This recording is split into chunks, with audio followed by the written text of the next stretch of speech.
grew up in this artistic atmosphere, as my father was an artist.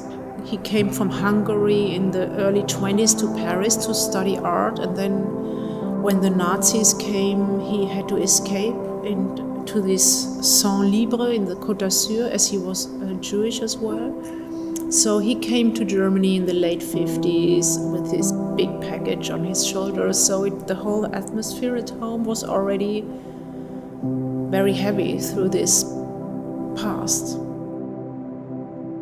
But also very natural it felt becoming an artist, as working with him constantly in his studio, collaborating, and we had a very intense time and a very close relationship. From my perspective now, it looking backwards, like this was a special time we already had in that early years.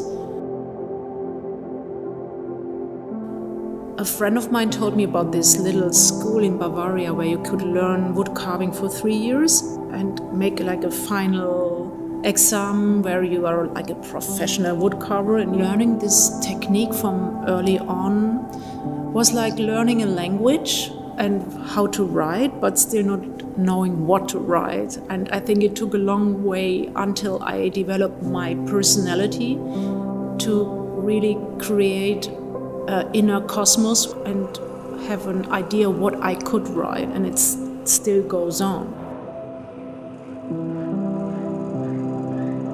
In my student times, my professor confronted us with a lot of artists from Renaissance. You are like a huge filter, so you absorb a lot in that time of your life, and so I was falling in love with this art.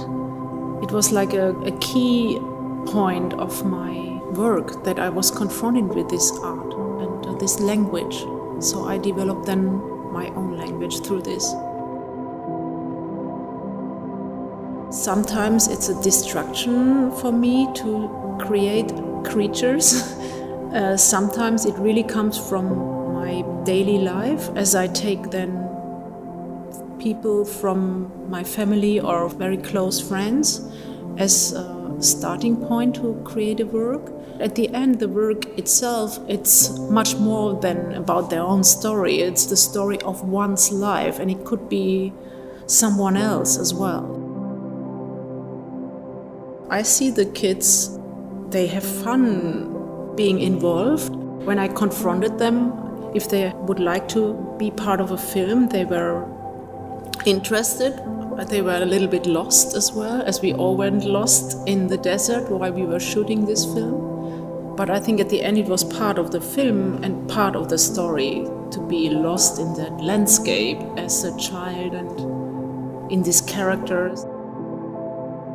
Bump Body for the show comes from a title from a work, and I hope that we can find the balance between heaviness and lightness and the humoristic side of my work, so through the drawings, so smaller works. So I think you should hopefully have a journey of different feelings and being touched by different layers of your mind.